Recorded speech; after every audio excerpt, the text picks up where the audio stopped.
Phone का alarm बजा तो प्रीति की अचानक से नींद खुल गई। बगल में पलटते हुए उसे एहसास हुआ कि पिछली रात वो राहुल की बाहों में ही सो गई थी। लगभग 2 सेकंड के बाद पिछली रात की घटनाएं जैसे उसके दिमाग में घूमने लगी। उसे अचानक एक साथ कई बातें याद आने लगी। उसके माथे से टपकता पसीना इस बात का सबूत था कि उस बात ने उसे काफी टेंशन में ला दिया था।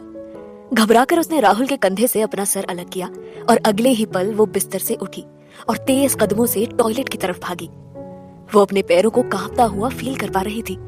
थोड़ी देर बाद फोन के अलार्म की आवाज से राहुल की आंखें भी खुल गई और तभी उसे कुछ गिरने की हल्की आवाज सुनाई दी। जैसे ही उसने अपनी आंखें खोली, उसकी नजर सबसे पहले रूम में बने टॉयलेट की तरफ गई। उसने देखा कि प्रीति टॉयलेट में फिसल चुकी थी। राहुल ने भले ही ये बस एक नजर देखा था, वो साफ तरह से बता सकता था इस वक्त प्रीति के शरीर पर एक भी कपड़ा नहीं था। और तो और उसके किस के निशान उसके गोरे बदन पर अब भी चमक रहे थे। तभी अचानक से पिछली रात का वाकया उसके जहन में जैसे घूमने लगा। उसे याद आने लगा कि कैसे प्रीति ने उसे अपनी बाहों में जकड़ा हुआ था और धीरे धीरे उसे कैसे किस कर रही थी। उसे ये भी याद आने लगा कि कैसे धीरे धीरे वो एक एक करके उसके कपड़े उतार रही थी। उसने आंखें खोलकर कमरे की हालत को घूरा। बेड पर उन दोनों के पजामे आपस में उलझ कर पड़े हुए थे। उसे याद आया कि पिछली रात उसने काफी ड्रिंक कर ली थी, जिसके कारण उसके सर में काफी हेडेक हो रहा था। हेडेक का असर तो उसे अभी भी हल्का हल्का महसूस हो रहा था। 1 सेकंड के भीतर ही उसने सोचा कि आखिर बीती रात उन दोनों के बीच क्या हुआ होगा। लेकिन उसे याद आया ये एक सपना नहीं था, बल्कि सब कुछ हकीकत था। राहुल के शरीर पर अब भी कोई कपड़ा नहीं था। थकान अब भी उस पर हावी थी और उसे उसका शरीर हल्का सा भारी भी लग रहा था। उसने गुस्से में ब्लैंकेट को खींचा। उसकी आंखें गुस्से में फैल गई। उसने अगले ही पल ब्लैंकेट से अपने शरीर को बाहर किया और बाथरूम की ओर चल पड़ा। उसके चेहरे पर गुस्से के भाव थे। इधर प्रीति बाथरूम का दरवाजा बंद करके किसी सोच में डूबी गहरी सांसें ले रही थी। रात वो नशे में थी और उसने राहुल को अपनी बाहों में भर लिया था। वो सोच रही थी कि शायद ये एक सपना था, जहां उसने बिना किसी डर के राहुल को किस करना शुरू कर दिया था और उसे सड्यूस कर रही थी। उसे तो पल भर के लिए भी ऐसा फील नहीं हुआ कि वो उसका कोई सपना नहीं था। ओह गॉड, क्या वो सब सच था? क्या वाकई में मैंने ये सब किया था? काश कि ये सब मैंने ना किया होता। ओह नो, ये मैंने क्या कर दिया? वो ये सब सोचने लगी। वैसे तो प्रीति और राहुल दोनों की शादी को हुए लगभग 2 महीने हो चुके थे। हालांकि ये कोई लव मैरिज नहीं थी और यहाँ तक कि उनकी शादी के बारे में और किसी को खबर भी नहीं थी, सिवाय खुद राहुल और प्रीति के। यहाँ तक मामला कुछ यूं था कि शादी करने के 2 हफ्ते बाद भी उन्होंने एक दूसरे को कभी ठीक से समझने की कोशिश तक न की थी। तो क्या ये वाकई कोई शादी थी या बस एक समझौता था? हाल तो कुछ ऐसा था, घर से बाहर दोनों एक दूसरे को स्ट्रेंजर जैसा फील कराते थे, जैसे वो एक दूसरे से कभी मिले ही ना हो। हस्बैंड वाइफ वाली बात तो कोसों दूर थी।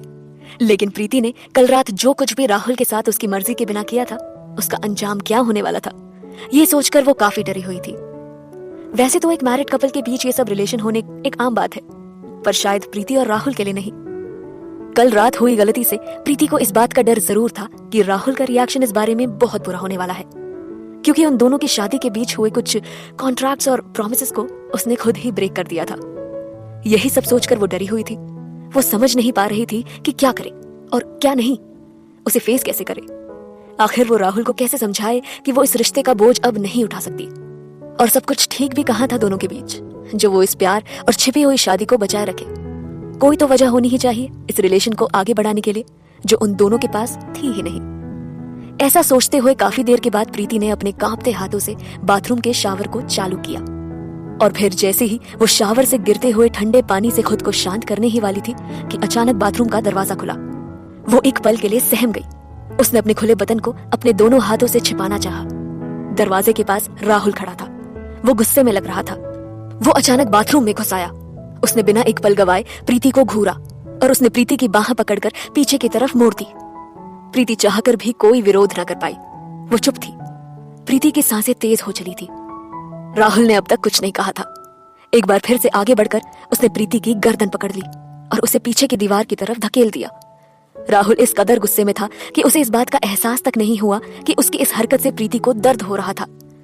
प्रीति दर्द से करहा रही थी। इससे पहले कि वो अपनी सांसों को कंट्रोल कर पाती, राहुल ने उसकी कलाई और जोर से मोड़ते हुए कहा, प्रीति मैंने सोचा भी नहीं था कि तुम कभी मेरा ऐसा फायदा उठाओगी। अगले कुछ पलों तक एक खामोशी पसरी रही। मैंने कभी सोचा भी नहीं था तुम ऐसा करोगी, और वो भी तब जब मैं नशे में था। तुम मेरे बेड पर चढ़ गई और तुमने। इसके आगे राहुल कुछ ना कह सका। प्रीति उसकी सारी बातें चुपचाप सुनती रही। ठीक उसी पल राहुल को कुछ याद आने लगा था। उसने एक पल के लिए अपनी आंखें बंद की और अगले ही पल प्रीति का चेहरा जोर से अपनी तरफ घुमाया और उसकी आंखों को अपनी आंखों से मिलाते हुए देखा। शायद वो कुछ सवाल उसकी काजल भरी आंखों में तलाश रहा था। प्रीति इस वक्त उससे नजरें नहीं मिला पा रही थी। उसकी आंखों में आंसू भरे थे।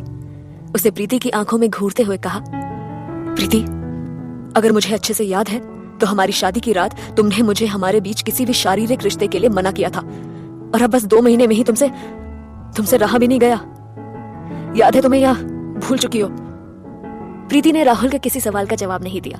वो बस चुपचाप उसे देखती रही। उसके होंठ एक पल को हिले जरूर, पर वो चुप रही। राहुल उसकी कलाई को अब जोर से मरोड़ने लगा। प्रीति तब भी खामोश रही।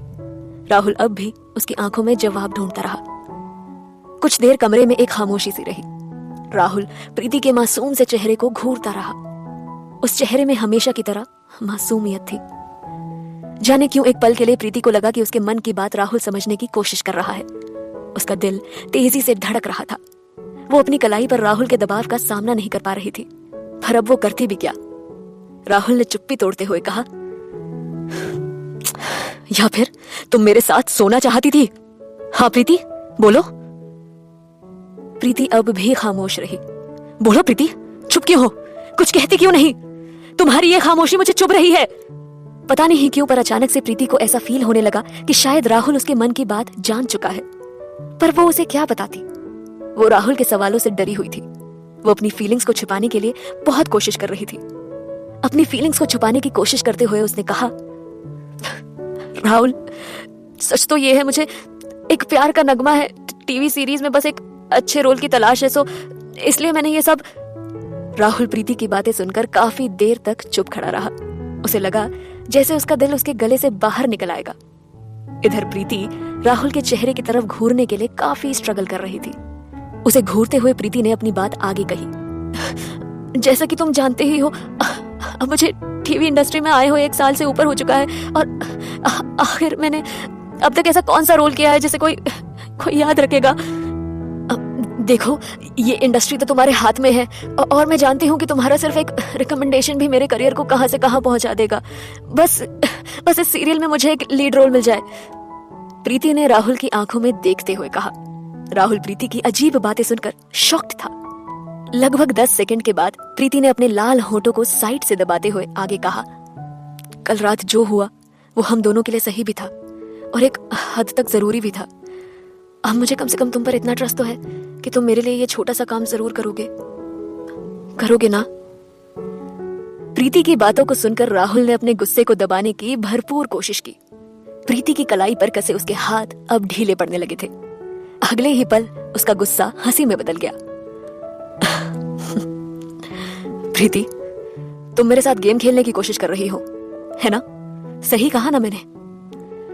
ऐसा कहते हुए राहुल एक पल के लिए मुस्कुराया और अगले ही पल दांत पीसते हुए प्रीति पर तेजी से झपटा और चिल्लाते हुए बोला, तो तुम्हें अब इस गेम को खेलने में मजा आने वाला है, ठीक है? मैं अब तुम्हें ऐसा मजा चखाऊंगा कि तुम भी याद रखोगी। लगता है तुम्हें इस कदर इस एक्टिंग की आदत पड़ने लगी है कि तुम अपना असली चेहरा कहीं उतार आई हो। सच कहा ना मिस प्रीति? प्रीति राहुल की आंखों में देख जरूर रही थी, पर वो चुप थी। उसके पास अब कोई जवाब नहीं था। सही कहते हैं, ये इश्क नहीं आसान, बस इतना समझ लीजिए, एक आग का दरिया है और डूब के जाना है। राहुल और प्रीति की नजदीकियां बढ़ती है कि नहीं, ये जानने के लिए आपको हमारा शो सुनते रहना।